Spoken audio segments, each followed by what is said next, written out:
দেখুন, আবার বলা হচ্ছে মার্কেট কোথায় হবে তারা ঠিক করে দেবে।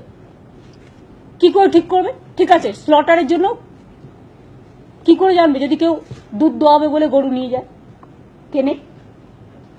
আমি কি বলতে পারি তুমি দুধ দোয়ানোর গায়ে কিনবে না? ছাগলের দুধ খায় বাচ্চারা, অনেক সময় অনেক অসুস্থ লোকেরা, ছাগলের দুধ কেনা যাবে না।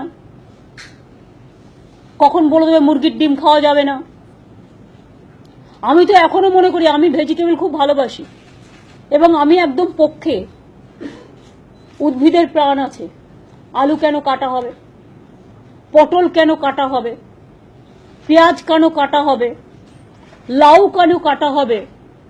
ধানেরও তো জীবন আছে, ধান তো তৈরি হয়, ধান গাছ থেকে ধানটা বড় হয়, তৈরি হয়, তারপরে আমরা চাল বানিয়ে খাই। সুতরাং কে কি খাবে, কে কি পড়বে, কে কি করবে, নর্থ ইস্টার্নের দিকে তাকিয়ে দেখুন, অনেক মানুষ এর উপর নির্ভরশীল।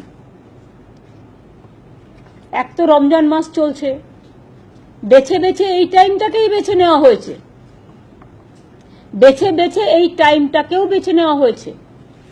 শুনুন, আমি এখনো বলি আমি পাঁঠার মাংস পর্যন্ত খাই না, কিন্তু এটা আমার নিজস্ব ব্যাপার। আমি কি খাবো, আমি কি পরবো, কিন্তু অন্যকে কি খাবে আমার কোনো অথরিটি নেই তার মুখে একটা লুকোপ্লাস্টার লাগিয়ে দেওয়ার।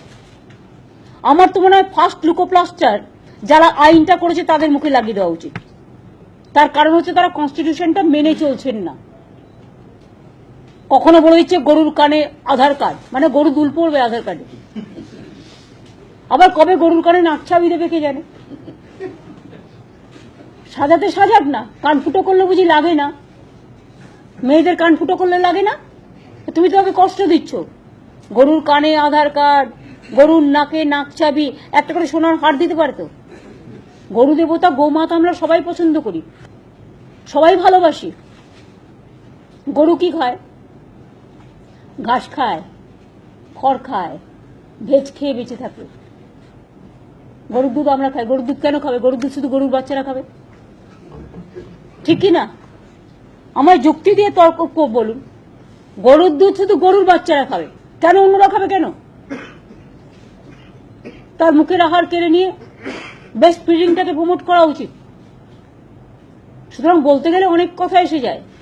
সুতরাং I am sorry to say all this. আমি কাউকে অ্যাটাক না করেই বলছি, আশা করি লোকের সীমাবদ্ধতার মধ্যে সীমা লঙ্ঘন করবেন না।